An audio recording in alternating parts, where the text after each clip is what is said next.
Well, good morning.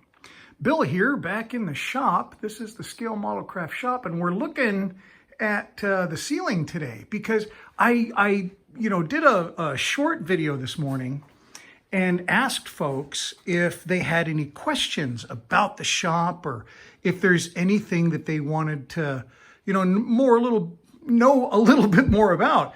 And I got a great one. So I got someone that wrote in and said, hello, Bill, your workshop looks really great. You seem to have much interest in aviation as well. Can you say more about this topic? Thanks very much. That was from Volksfront 9605. Well, and that is, kind of the impetus of a lot of my miniature building. So many, many years ago, when my wife and I first bought our first house, I got a table saw, and it was a very inexpensive table. Well, it wasn't inexpensive at the time. It was a big purchase for us. And it was a table saw because I knew that I'm going to have half the garage, and I wanted to build stuff. And I didn't want to build like these shelves or like many years later, I started doing like these cabinets and things like that. I didn't start doing this cabinetry stuff until relatively a short time ago, like 10 years ago, because my interest was this kind of stuff. I am just a fanatic about, number one, Da Vinci, but number two, early flight, like the experimental flight and stuff like that. And so that's what these are. And these aren't from kits or anything because I don't build that way. These are just from looking at pictures and saying, yeah, I like the look of that, and then figuring out. And they're not built well necessarily, the early ones, because I was learning how to build. But I mean, I kind of figured it out pretty quick. Like this one's pretty advanced and I think really nice. It's all hand-built. This is Otto Lilienthal's ornithopter. He was the first person to really study flight. And, well, not the first person to study it, but the first kind of documented theories of flight. He was a German in the late 1800s, lived in Berlin. And that's where he designed this. He wrote a wonderful book, and I have the book, and it's about the treatise of flight. And the Wright brothers even had read this book, prior to powered flight. But he built this, and this is a scaled version of it, and he would glide on this. It was so well known at the time that people in Germany actually built up a hill in Germany so that he had, because it's so flat near Berlin. I mean, man, I'm going to say this wrong, but I want to say it was near Kreuzberg because I was stationed in Germany. But this, of course, would have been in the late 1800s. They built a hill so that he could glide from it. And he would basically sit in the middle here in this opening, and then he could see the ground through this opening here, but everything else was wings and lift. And it's all, put together with these beautiful wires and stuff. And it's collapsible. My version is as well. So these wings actually fold back for transportation. So, it was just this wonderful thing. And I don't know if there was a harness. I kind of want to say he just held on to this darn thing. There's no seat. So anyway, he had many versions of this, and I hand built this version of it just, because for me, it's not like I want to fly something like this. I just think it's stunningly beautiful to me. I'm not trying to convince anybody else of that. I think that it's stunningly beautiful what he built, and I, in building it, did my own little flourishes and things like here, but I wanted to do it, completely handmade. And so that's the kind of thing that I started building was like early aircraft. And that is my favorite era. These were the aircraft where these barnstorming was even well after that. That was after World War I. But these were flights of fancy in the early 1900s where, most everybody during that craze, they didn't make it. But they had all these insane ideas to try to make it. And it was just, gosh, it was just such an amazing thing. And it was technology and trying to be the first in the competition that made that happen. So being so enamored with that era and early flight and Da Vinci, that's where these designs mostly come from. I just tended to build these. And like I said, and this is kind of fun. So this has got like a counterweight. I like kinetic things too. So a lot of things that I have move. Because what I imagined was, and if I kind of do this, you can see, I should probably set this camera somewhere else. But anyway, it just moves on this cog. But why they move is, as I was building them, I always loved the idea of Leonardo coming up with these ideas for his stuff and his concepts, whatever. He'd draw them. But I'm like, well, did he build them? Would he have built them? And if he built them, would he have built them full scale? And I'm kind of thinking, well, in some terms, sure. But in a lot of cases, he may have just built them in scale. And so that's what I've done.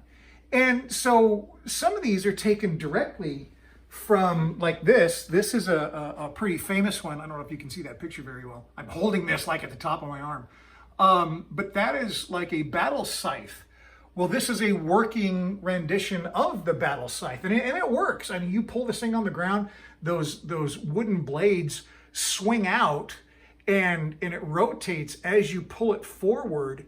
And I based it directly on that famous drawing, and I thought it came pretty darn close.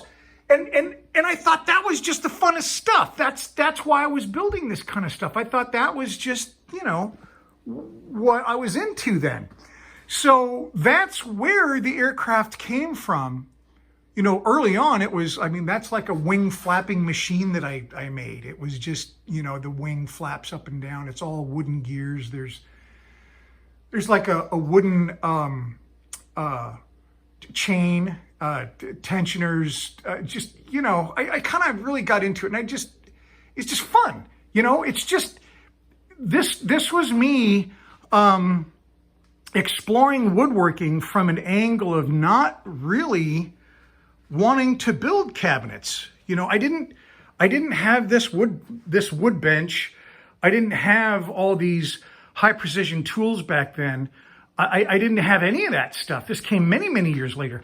I had a table saw that, we paid, I want to say it was $500 for that Craftsman 1.5 horsepower. It might have been 3 horsepower. Might have been a 3 horsepower table saw.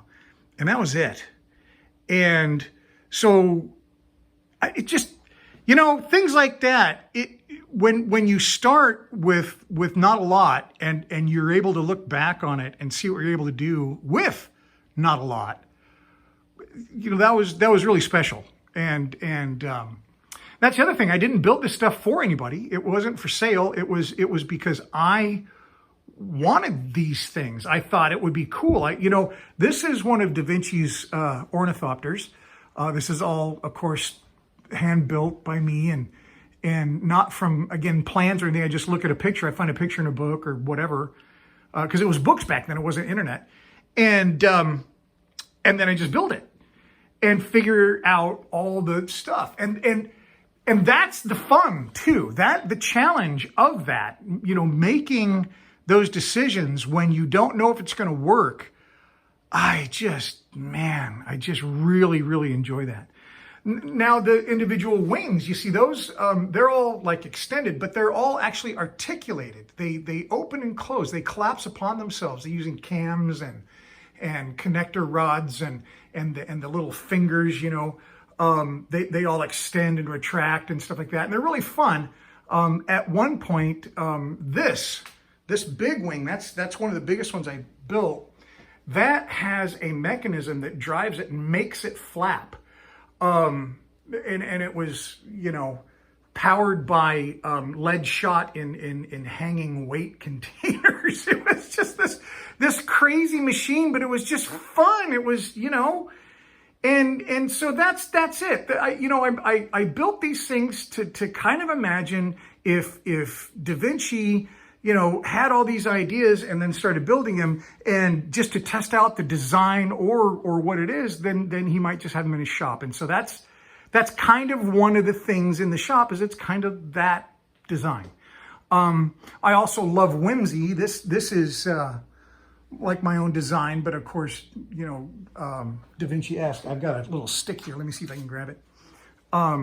As it goes around here, you see there's this little wheel has all these pins, and then there's a gear, and so it rolls around, and if I can capture this, it makes the wings flap. So as it goes around like that, those the wings flap because of a mechanism that I have up there. Let me see if I can back it up. You can see the mechanism up here.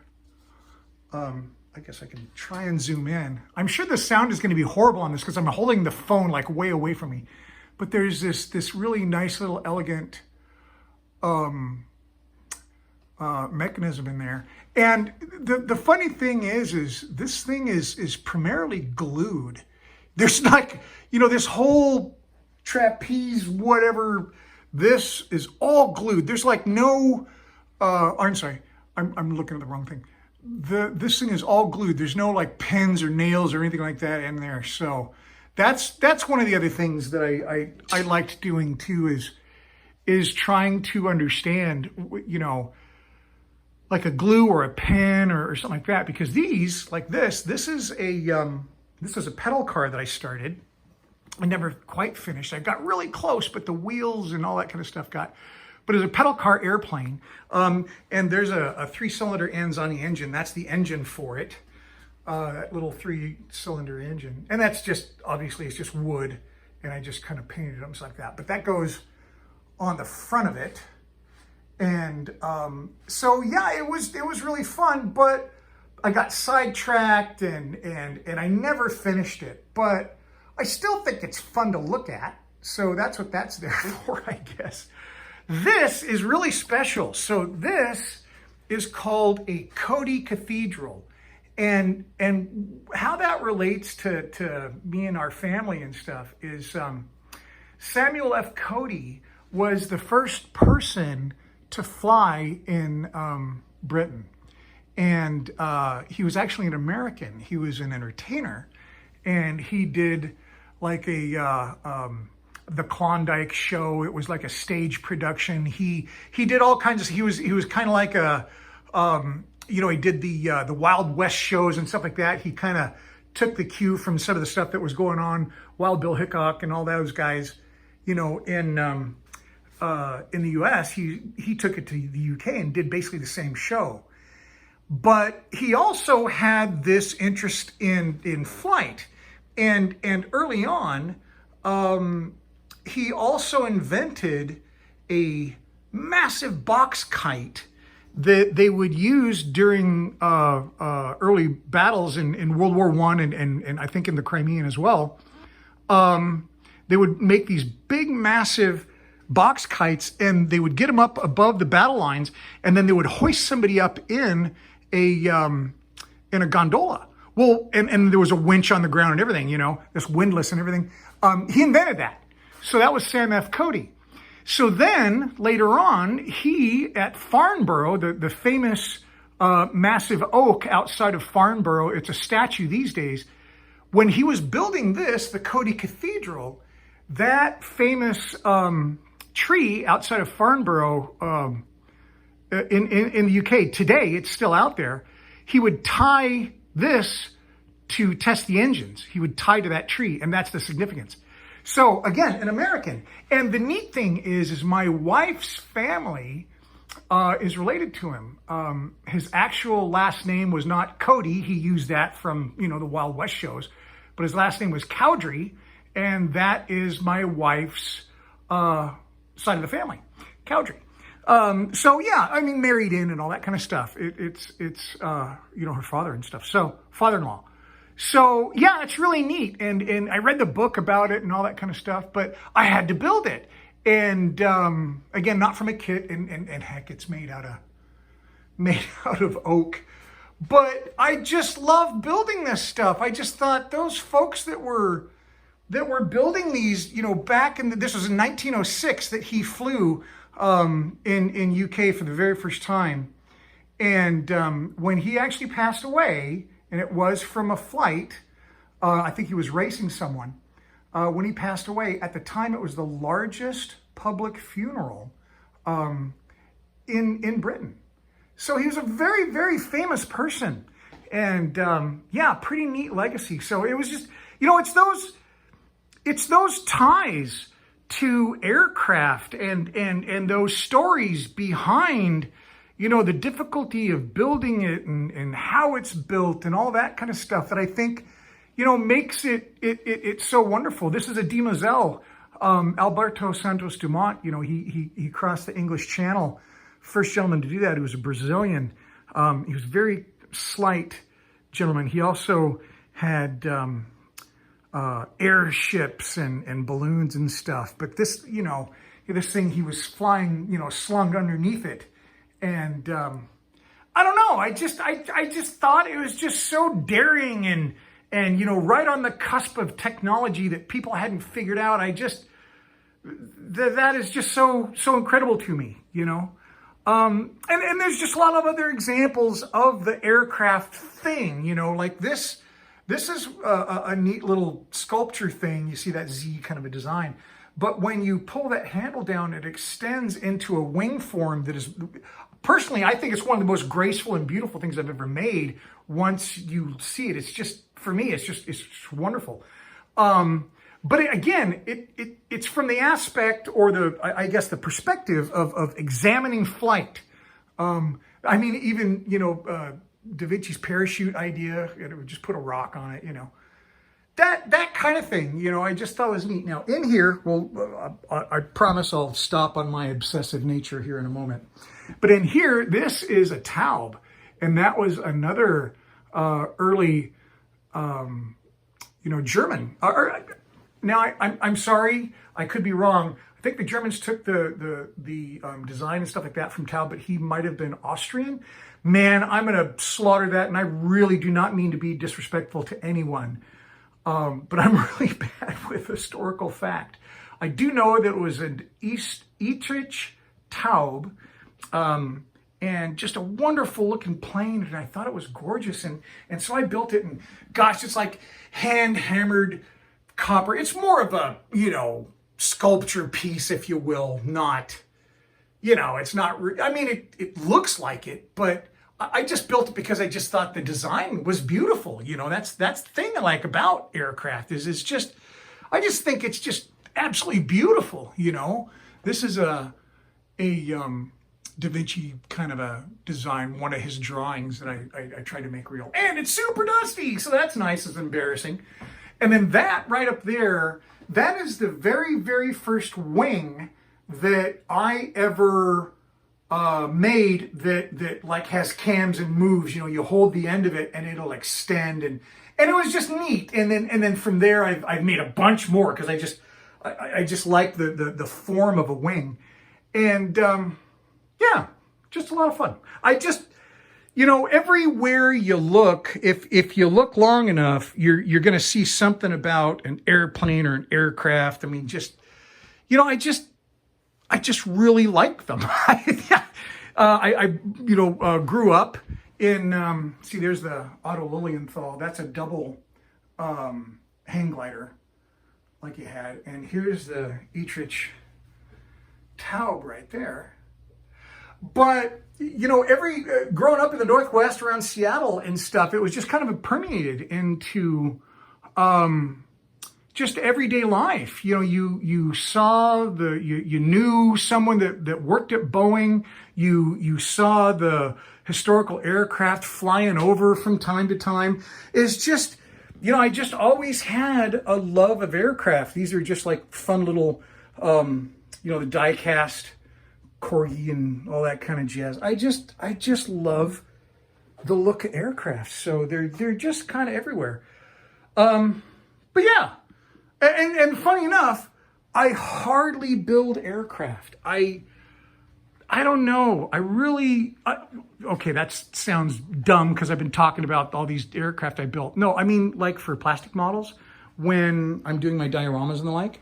I don't really build aircraft because when I see aircraft, I think of it flying and I think of it soaring and when I build this kind of stuff, I just love, telling a story with it and stuff like that. And I haven't figured out how to do that really with an airplane. I mean, I have, but it's just not as prominent. But I would like to bring some of those stories to life because I do love aircraft so much. So, hey, this is just rambling on now for crimey sakes. And I don't want to waste anybody's... Well, you're probably just gone. But thank you so much, Volksfront 9605. That's just a beautiful, beautiful question. And I really appreciate you asking, as well as giving me the opportunity, to talk about this stuff. Because this is my dream. I'm 60. I am in basically my element. I with my wife, planned this shop for years and years and years, and then we built it in 2012, and it was meant to be my retirement. Fortunes as they go change, and so I didn't retire early, but I started working out of here early because I lost my job during COVID. But the fact that I had this, and I had pretty much everything in here ready to rock and roll, I was able to shift into something to where now I'm working out of my shop, doing the thing that I love the most. And now I'm actually trying to bring it to other folks. So I don't want to turn this into a commercial, but I'm trying to help other folks achieve that. I want other folks to have something like this. And it takes a time. You don't start when you're 2 years away from retiring. You can, but it's a lot. It takes a lot of work. So we had this shop built because I'd kind of demonstrated, to my lifelong partner that it wasn't just a fad. I'm pretty into this stuff, and she's like, "Yeah, you're right. Let's do it," because this is a family decision. Building something like this, and you don't have to do something like that. You don't have to build something like this to have a wonderful place for that. It's just that, we had the means, and, both working our whole lives, literally our whole lives from teens, we've both been working. We were working people, and we're very skimpy, and we saved, and we're very careful on how we spend our money, and we're able to achieve this so that now, I'm 60. I've got this amazing place to create and even run a small home business from. And I'm working on that. It's coming along. It's not like I used to be, but it's ready. Everything is here and it's ready to go. So I feel so super fortunate.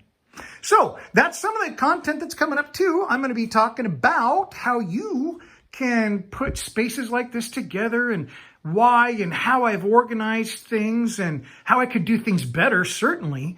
But it's going to be an ongoing discussion because, every time I do show the shop, people, have high interest in it. And I want to satisfy that. I want to show people more about the shop and answer those questions that they have. So if you do have a question, gosh, please ask. I really want to get across to you how worthwhile this is, because this is not a shop for me. This is a shop for our family and our extended family. We come here, we congregate here, we do things here, I repair things here. It is a wonderful, wonderful thing if you have the inclination to be a builder or a creator or a crafter or even a fix-it person, because there's an awful lot of that going on in here too.